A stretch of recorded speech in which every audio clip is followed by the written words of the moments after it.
Assalamualaikum warahmatullahi wabarakatuh. Alhamdulillahi rabbil alamin, Ar-Rahmanir Rahim, Maliki yaumiddin, Iyyaka na'budu wa iyyaka nasta'in, Ihdinas siratal mustaqim, siratal ladzina an'amta 'alaihim ghairil maghdubi 'alaihim waladdallin. Amin.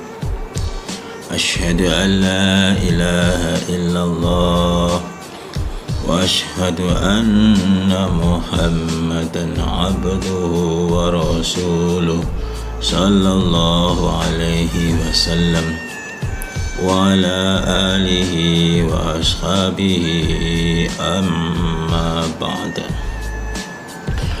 Bapak-bapak, ibu-ibu yang dirahmati oleh Allah, puji syukur kita haturkan kepada Allah Subhanahu wa taala atas segala limpahan rahmat, taufik serta yang luar biasa. Kita hidup sekali diberikan hidayah petunjuk agama Allah. Kita bisa menerima nasihat-nasihat dari Allah dalam kitab suci Al-Quran. Kita bisa menerima nasihat-nasihat dari Allah melalui Nabi kita, Nabi Muhammad Rasulullah sallallahu alaihi wasallam di dalam Al-Hadis. Ini merupakan pol-polnya petunjuk, pol-polnya hidayah. Pol-polnya petunjuk, pol-polnya hidayah adalah kita ditunjukkan sesuai dengan permintaan kita setiap kita sholat, baik itu sholat wajib maupun sholat sunnah, baik itu sholat di dalam mengambil rukun ibadah haji maupun ibadah umrah, baik sholat di belakang makom Ibrahim, baik sholat di tempat-tempat mustajab, di waktu-waktu mustajab, baik sholat di sholatul lail wa sholatul nahar, sholat malam, sholat tahajud maupun sholat siang, dan juga sholat-sholat yang utama adalah sholat fardu, sholat wajib. Setiap umat muslim sedunia apabila dia beribadah melakukan sholat, apakah sholat fardu, apakah sholat id, hari raya, idul fitri atau idul kurban, atau sholat gerhana, atau sholat duha, atau sholat sunnah yang lain. Sholat sunnah qoblah, sholat sunnah sebelum sholat wajib dan sesudah sholat wajib. Itu ada yang namanya bacaan yang wajib diucapkan, yaitu bacaan surat Al-Fatihah. Surat Al-Fatihah ini adalah umul kitab, ibunya kitab. Ibunya kitab adalah surat Al-Fatihah. Adapun hatinya kitab itu adalah surat Yasin. Ini mempunyai keutamaan yang beda-beda. Di dalam surat Al-Fatihah itu berisi tentang pujian kepada Allah. Pujian kepada Allah ini adalah surat tersebut itu ditujukan kepada Allah yang berbunyi Alhamdulillahirabbil alamin, Ar-Rahmanir Rahim, Maliki yaumiddin. Nah, ini 3 ayat surat Al-Fatihah pertama itu adalah kalimat memuji kepada Allah. Nah, kemudian ayat seterusnya, Iyyaka na'budu wa iyyaka nasta'in, Ihdinas siratal mustaqim, siratal ladzina an'amta 'alaihim ghairil maghdubi 'alaihim waladdallin. Itu adalah surat Al-Fatihah yang berisi tentang doa hamba Allah, doa yang mengucapkan kalimat Al-Fatihah tersebut. Isinya doa adalah iyyaka na'budu wa iyyaka nasta'in. Tunjukkanlah ya Allah, iyyaka na'budu wa iyyaka nasta'in, padamu ya Allah aku menyembah dan padamu ya Allah aku minta pertolongan.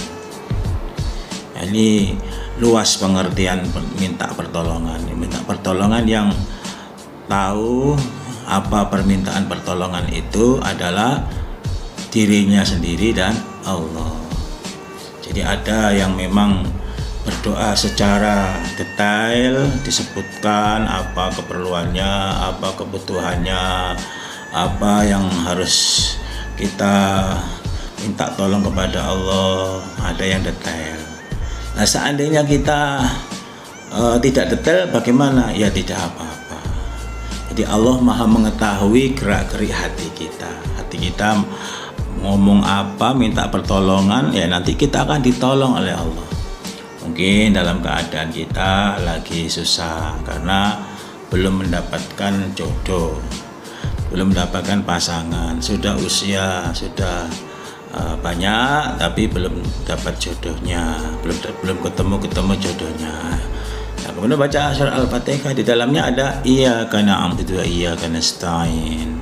Ya Allah aku minta, ya Allah padamu aku menyembah dan padamu aku minta pertolongan supaya diberikan, ditemukan jodoh yang baik, yang secepat-cepatnya. Minta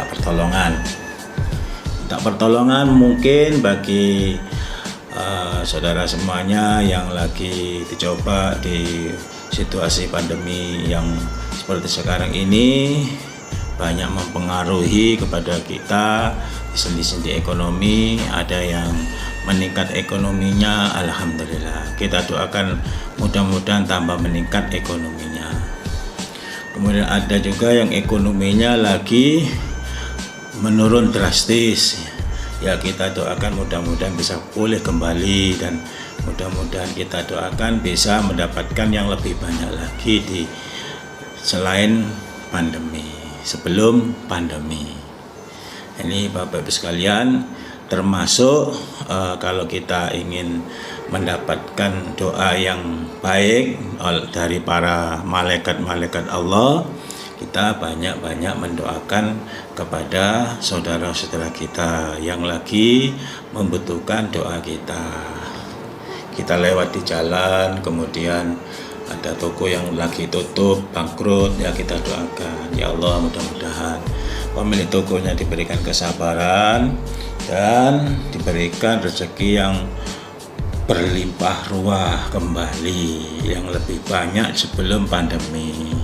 Amin. Nah, ini kita mendoakan pemilik toko yang lagi bangkrut, kita mendoakan pemilik travel yang lagi gulung tikar, kita mendoakan para pengusaha-pengusaha yang lagi berjuang untuk mengembalikan kerajaan bisnisnya. Nah, ini Bapak Ibu sekalian, meskipun kita tidak minta kepada Allah, kita mendoakan orang-orang saudara-saudara kita yang lagi jatuh ekonominya, yang lagi terpuruk ekonominya. Kita mendoakan saudara kita yang lagi sakit, kita mendoakan saudara kita yang lagi mendapatkan kesusahan. Ini Bapak Ibu sekalian, efeknya kita akan didoakan oleh malaikat. Nah, ini kita mendapatkan kelebihan, ya kelebihan. Orang yang lagi susah, orang lagi terpuruk ekonominya, orang yang lagi mendapatkan cobaan, orang yang lagi dapat musibah, kita doakan yang baik-baik, orangnya akhirnya bisa kembali baik lagi.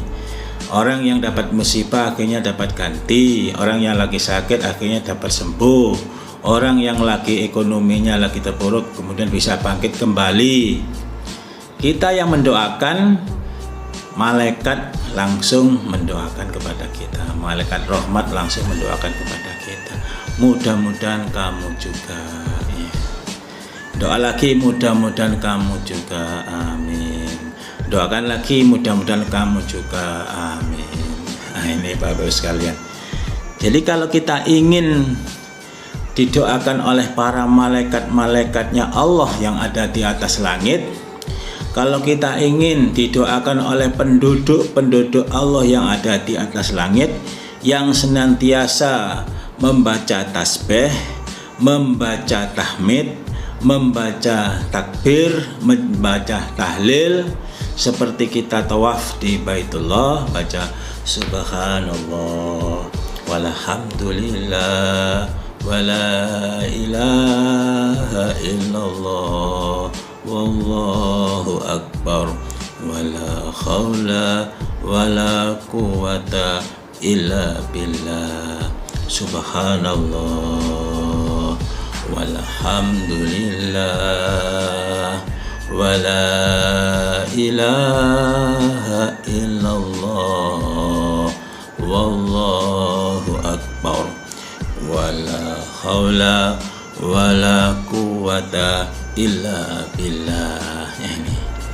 Jadi di sekeliling Ka'bah banyak orang baca tasbih subhanallah, banyak orang membaca tahmid walhamdulillah, banyak orang membaca takbir, banyak orang baca tahlil wala ilaha illallah, banyak orang membaca takbir wallahu akbar wala haula wala quwata illa billah. Tidak ada daya dan tidak ada kekuatan kecuali billahi, dengan seizin Allah. Semua umat muslim membaca tasbih, tahmid, takbir, tahlil, dan juga penduduk yang di atas langit yang lurusannya Baitullah itu adalah arsy hingga sananya Allah. Di situ banyak malaikat-malaikat yang tidak terhitung jumlahnya, senantiasa membaca tasbih, tahmid, takbir, tahlil, terus tidak berhenti-berhenti. Kalau manusia masih berhenti. Orang tawaf 7 kali putaran selesai, sudah enggak tawaf lagi, sudah enggak baca tasbih, tahmid, takbir, tahlil lagi. Tapi kalau malaikat yang di atas langit, penduduk langit, itu tidak ada henti-hentinya membaca subhanallah walhamdulillah wala ilaha illallah wallahu akbar wala haula wala quwata illa billah. Lanjut terus lah ini. Nah, ini kalau kita mendoakan saudara kita, mendoakan keluarga kita, mendoakan orang-orang yang lagi tertimpa musibah, mendoakan orang-orang yang lagi mendapatkan cobaan di situasi pandemi ini, juga termasuk mendoakan orang-orang yang mendapatkan rezeki supaya rezekinya terus minimal bisa tetap, syukur-syukur bisa bertambah, mendoakan orang-orang yang belum mendapatkan hidayah di muka bumi ini supaya mendapatkan hidayah. Malaikat rahmat, para penduduk langit yang di atas langit sana, Bapak Ibu sekalian, mendoakan kita, mudah-mudahan kamu juga. Amin. Doakan lagi, mudah-mudahan kamu juga. Amin. Apa yang kita ucapkan berupa doa, apa yang kita ucapkan berupa harapan-harapan yang positif kepada orang lain, kepada saudara kita, pada kaum muslimin wal muslimat, semua umat muslim yang ada di dunia ini yang lagi tertimpa musibah, ini secara otomatis akan mengenai pada kita juga. Jadi doa itu akan mengenai kita juga. Mudah-mudahan kamu juga, Bapak Ibu sekalian.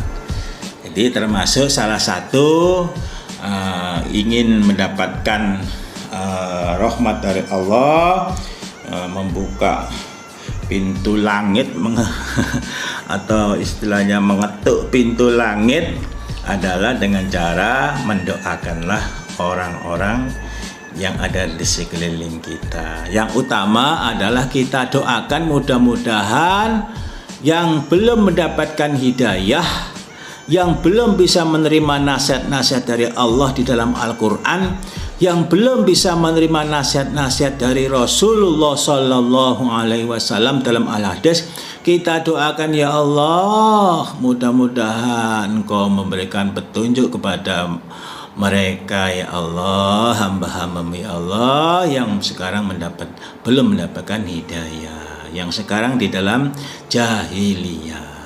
Ini Bapak Ibu sekalian, seperti kita dulu sebelum mendapatkan hidayah, kita ini adalah di zaman jahiliyah. Jahiliyah itu di zaman kebodohan. Meskipun kita ini sudah pintar, meskipun kita ini sudah hebat, meskipun kita sudah mendapatkan gelar banyak sekali, meskipun kita ilmunya sudah tinggi sekali, mempunyai ilmu G5, generasi 5, atau mungkin mempunyai ilmu generasi 6, atau mungkin kita mempunyai ilmu generasi 7, atau generasi 8, atau generasi 10, atau generasi 1000. Ini Bapak Ibu sekalian, kalau kita ini belum mau menerima nasihat-nasihat dari Allah dalam kitab suci Al-Quran, kita belum bisa menerima nasihat-nasihat dari Rasulullah Sallallahu Alaihi Wasallam dalam Al-Hadis melalui para penyampai-penyampai agama Allah, berarti kita ini masih zaman jahiliyah. Zaman jahiliyah, zaman kebodohan, artinya belum mendapatkan ilmu.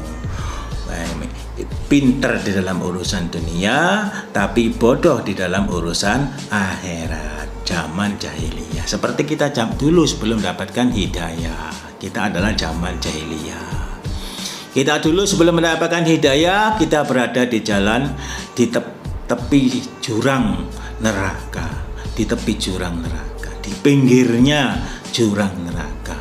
Nah, berhubung Allah senang kepada kita, berhubung Allah sayang pada kita, berhubung Allah cinta kepada kita, akhirnya kita diselamatkan oleh Allah dari tebing jurang api neraka, diselamatkan, ditaruh di dalam pinggirnya surga, di jalan surga, jalan menuju surga.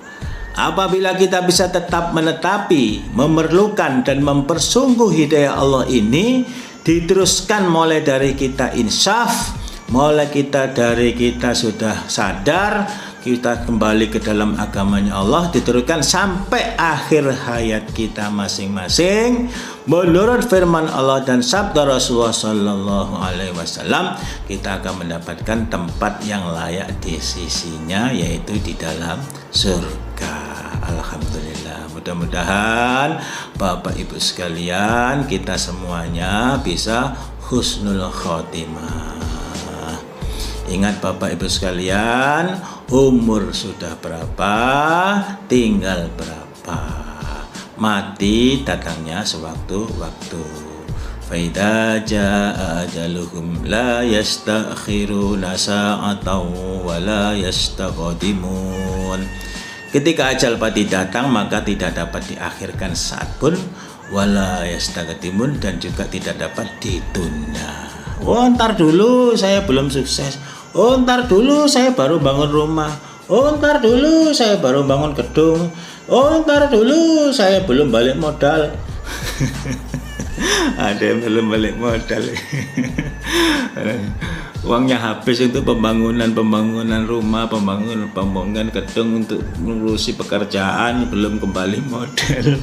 Jangan ya Allah, jangan dicabut. Oh, ntar dulu saya belum menikah. Ya Allah, jangan dicabut dulu ya Allah. Enggak ada Bapak Ibu sekalian. Ya, maka dari itu, karena kita nggak tahu, ya kita terus istiqomah di dalam jalannya Allah. Jangan eman-eman kita di dalam jalannya Allah. Jangan eman-eman kita mengeluarkan harta, benda, tenaga, pikiran, ya. Kuota internet.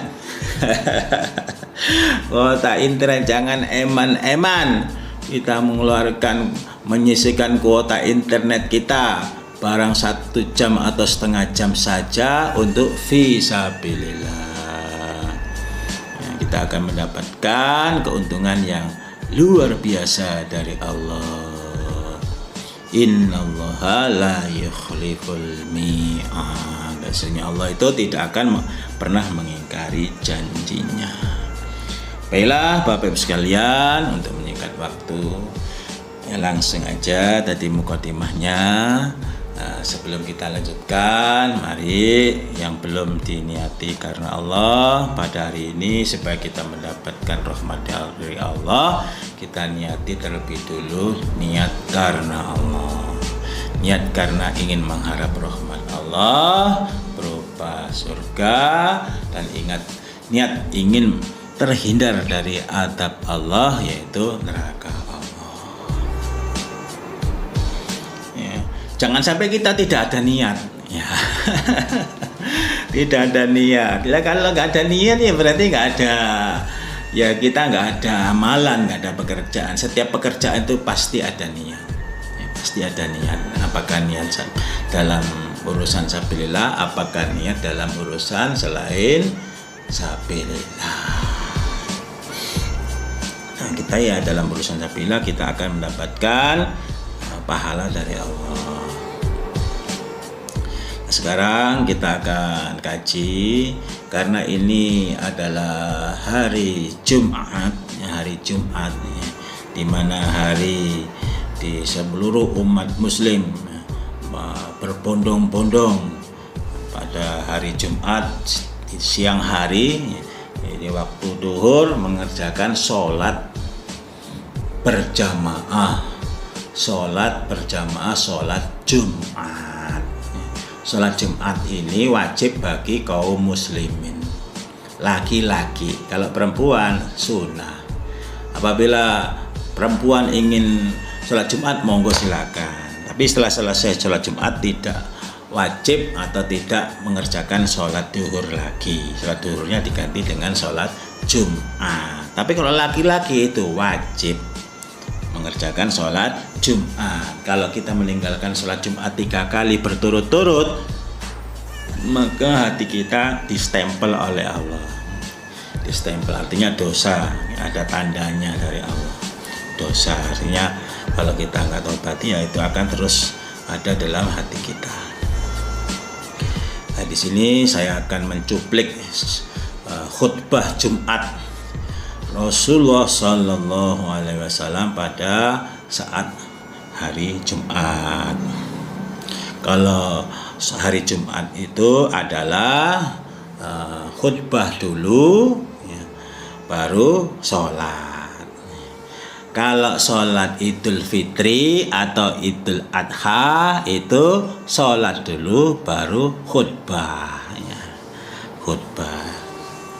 Ini Rasulullah Sallallahu Alaihi Wasallam bersabda, Inna hadzal Qur'an, sesungguhnya ini Quran, tarafuhu, ujungnya Quran, biadillahi, di tangan Allah. Tangan Allah itu mutasabihat Bapak Ibu sekalian. Kita tidak tahu. Jadi jangan disamakan tangan Allah dengan tangan manusia. Tangan manusia itu ada jari-jarinya. Tangan manusia itu 2. Tangannya ada jarinya 5. 2 jari telunjuk, jari tengah, jari manis, jari kelingking. Kalau tangannya Allah itu mutasabihat, kita nggak tahu. Sesungguhnya Quran ini ujungnya itu ada di tangan Allah, di genggaman Allah.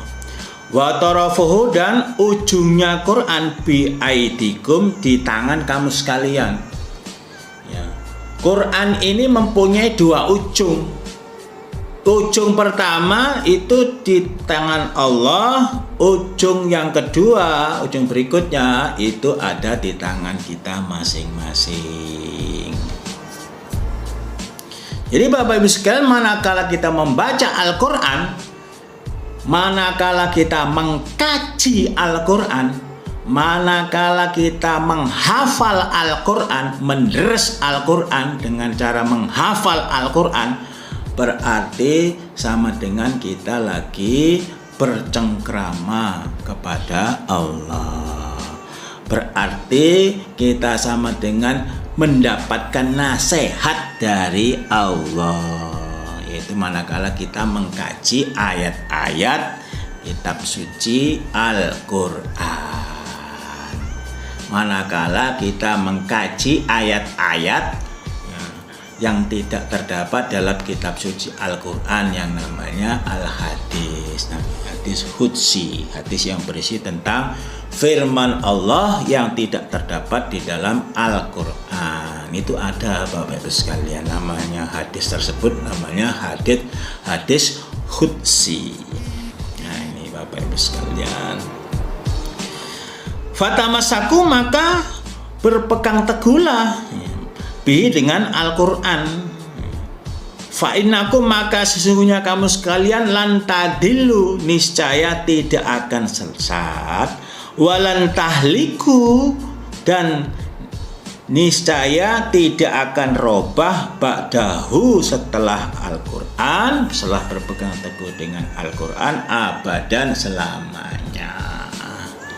Ini Bapak Ibu sekalian, kalau kita ingin di dalam jalan Allah yang lurus, kalau kita ingin di dalam jalan kebenaran dari Allah, kalau kita ingin menghendaki kebenaran, menghendaki supaya kita ini tidak tersesat, maka kita supaya berpegang teguhlah dengan Al-Quran. Dan kalau kita sudah, selama kita berpegang teguh dengan Al-Quran, maka selama itulah kita tidak akan berubah, tidak akan berubah terus di dalam kebenaran, terus dalam kebenaran, dan terus tidak akan sesat. Mati sewaktu-waktu, seketika itu kita dipanggil oleh Allah untuk menghadap ke rahmatullah, kita akan mendapatkan yang namanya husnul khotimah, mati dengan sebaik-baiknya pungkasan, sebaik-baiknya akhir.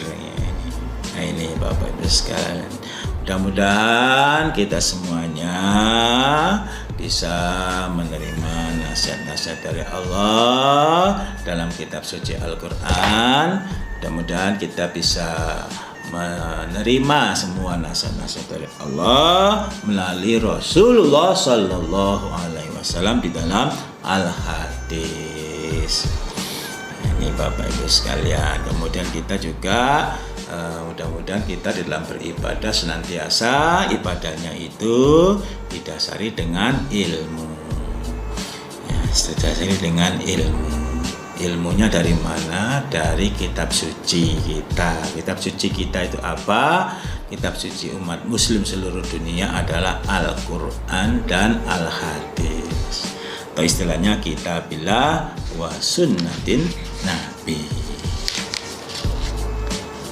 Nah ini Bapak Ibu sekalian, kemudian sabda Rasulullah Sallallahu Alaihi Wasallam dalam khutbah Nabi berikutnya, ta'malu hadhil ummat burhatan bi kitabillah summa ta'malu burhatan bi sunnati rasulillah summa ta'malu birra'yi faida amilu birra'yi faqad dallu wa dallu. Ini sabda Rasulullah Sallallahu Alaihi Wasallam. Rasulullah Sallallahu Alaihi Wasallam bersabda dari mana bapak-bapak, ibu-ibu sekalian? Rasulullah Sallallahu Alaihi Wasallam bersabda mendapatkan ilmu, mendapatkan wahyu dari malaikat Jibril. Malaikat Jibril dari mana bapak ibu sekalian? Malaikat Jibril dari Allah Subhanahu wa Ta'ala. Ini sabda Rasulullah, kita nggak usah meragukan dengan sabda Rasulullah, sabdanya Nabi.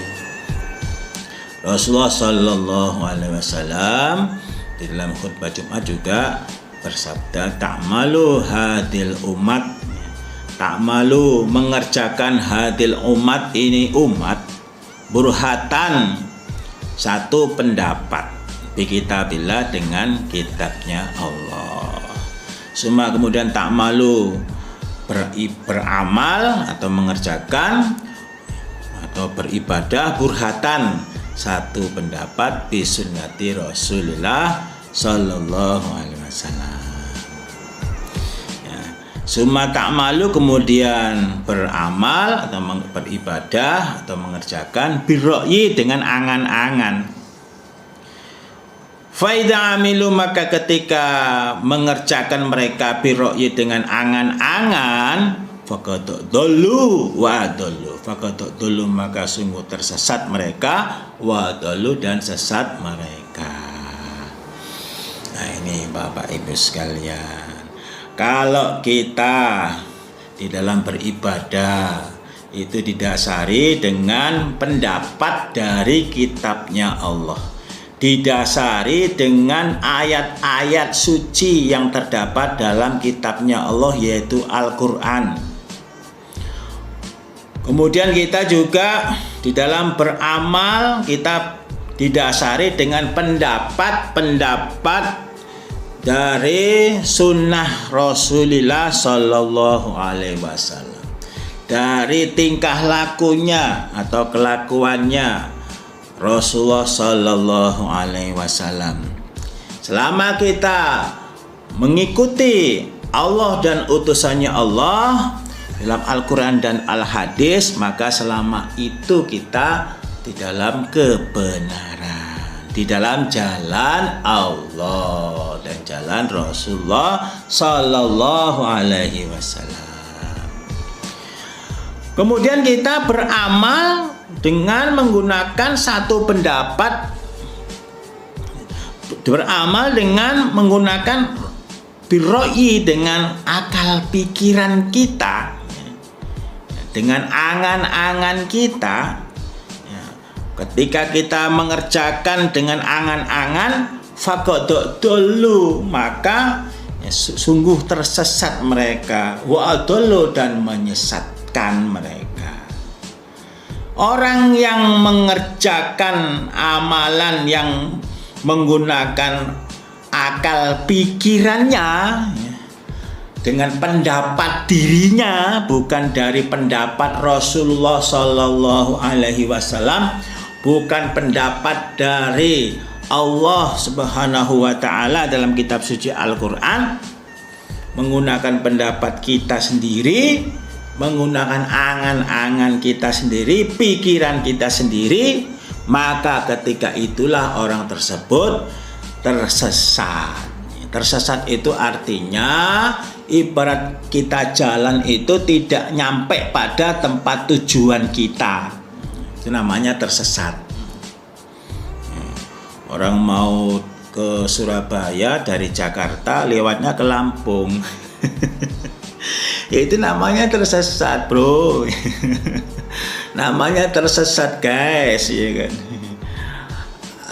Orang yang sekarang lagi ngetren, orang mau ke Surabaya dari Jakarta kok lewat Padang. Remuk, bro, katanya. Apa istilah sekarang, remuk, bro, ya kan. Hancur, bro. Tersesat cek adoy, rek. Cek jauh sekali tersesatnya. Orang mau ke Surabaya harusnya lewat tol Cikampek, bukan arah tol Merak. Bukan jalur lewat Tangerang. Nah, itu namanya sampai ke Tangerang nanti larinya ke Merak, larinya ke Lampung, Lampung kan nanti larinya ke Padang. Nah, ini namanya tersesat. Kalau lewat Cikampek lurus, nanti lewat tol Jokowi, tol yang lurus terus itu yang dibangun oleh presiden kita yang sekarang ini.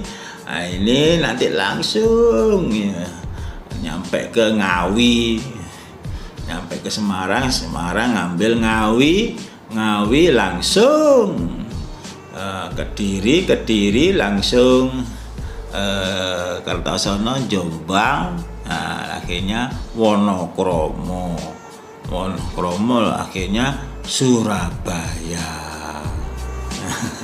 Surabaya tempat saya lahir, di Surabaya. Nah ini Bapak Ibu sekalian, ini jelas kalau kita menjelaskan tentang beribadah, kemudian kita jelaskan dengan berdasarkan akal pikiran kita, dengan pendapat kita, dengan ro'yi kita, nah itu namanya menyesatkan. Nah ini tak boleh Bapak Ibu sekalian. Ini yang bersabda adalah Nabi, utusannya Allah. Ya kita cuman menyampaikan. Kalau percaya, alhamdulillah, saya senang, saya bahagia. Mudah-mudahan kita terus mendapatkan selalu di dalam hidayah Allah. Kalau nggak percaya ya monggo, ya. Itu ada konsekuensinya sendiri-sendiri. Ya, kalau nggak percaya ya namanya, katanya Roma Irama, terlalu. Gimana nggak terlalu Bapak Ibu sekalian, kita sudah mendapatkan kenikmatan dari Allah, kita sudah mendapatkan kehidupan dari Allah sampai sekarang ini, kita mendapatkan banyak rezeki dari Allah, kita bisa menghirup, terus diberikan izin oleh Allah bisa menghirup udara yang segar, mata kita bisa melihat pemandangan-pemandangan dari Allah, pikiran kita bisa senang karena melihat sesuatu yang menyenangkan, ciptaan-ciptaan Allah. Kita bisa pikiran kita bisa rileks, bisa bahagia hati kita. Semua itu Allah sudah berikan kepada kita banyak sekali dalam tubuh kita sendiri, banyak sekali nikmat Allah yang tidak bisa dihitung, ya kan? Kita diberikan hidung yang menghadap ke bawah, itu merupakan nikmat Allah. Seandainya hidung kita lubangnya menghadap ke atas, bagaimana Bapak Ibu sekalian? Kalau hujan kehujanan masuk airnya, ya. Ini nikmat Allah Bapak Ibu, itu menghadap ke bawah ini. Kepala kita bisa nengok ke kanan, bisa muter-muter, tangan kita juga begitu. Coba kalau misalkan leher kita kaku, nggak bisa muter, sudah kita menderita Bapak Ibu sekalian. Tapi kita semuanya alhamdulillah sehat semuanya. Loh kok disuruh taat sama Allah melalui Rasulullah Sallallahu Alaihi Wasallam, suruh taat pada Rasul, taat pada Allah dan utusannya Allah, kok tidak mau? Ini namanya ibarat anak itu anak yang luar biasa. Luar biasa nemen. Apa luar biasa nemen? Anak sudah dibesarkan, sudah sekolahkan, sudah biayai banyak, ya, jadi orang pinter, diajari jadi orang pinter, jadi mempunyai derajat dan pangkat yang tinggi, kepada orang tuanya tidak bisa berbakti kepada orang tua, malah orang tua waktu sudah tua disia-siakan, dibentak-bentak, disakiti. Itu namanya anak yang bagaimana Bapak Ibu? Silakan nih Bapak Ibu sekalian yang menilai, ya kan? Apakah dinilai anak durhaka, ya, apakah dinilai anak yang kurang ajar, apakah dinilai anak yang tolol, anak yang bodoh, ya terserah. Itu penilaian masing-masing, silakan menilai sendiri. Apa kita menilai itu anak yang baik? Anak yang baik itu bukan begitu Bapak Ibu sekalian. Anak yang baik itu adalah manakala kita mempunyai anak kita menjadi anak yang solih dan solihan. Nah, ini Bapak Ibu sekalian. Dan juga Rasulullah Shallallahu Alaihi Wasallam memperkuat dalam khutbah Jumat yang berikutnya, memperkuat tentang masalah hidayah Allah. Innama humasnatanil kalamu wal huda, fasanul kalam kalamullah, wa ahsanul huda huda Muhammadin sallallahu alaihi wasallam. Innama sesungguhnya huma keduanya, isnatani yang kedua, al kalamu beberapa ucapan, wal huda dan petunjuk. Yang kemudian yang berikutnya, yang kedua-duanya adalah berupa ucapan dan petunjuk. Beberapa ucapan, beberapa kalam, dan beberapa petunjuk.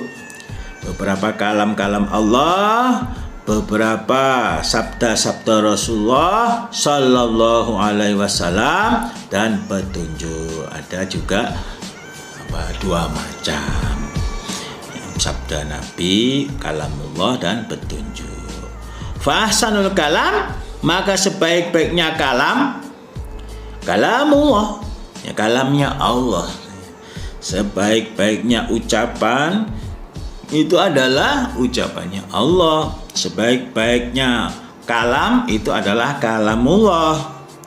Wahsanul huda, dan sebaik-baiknya petunjuk, huda Muhammadin, petunjuknya Muhammad Rasulullah Sallallahu Alaihi Wasallam. Nah ini Bapak Ibu sekalian, tambah yakin lagi kita ini.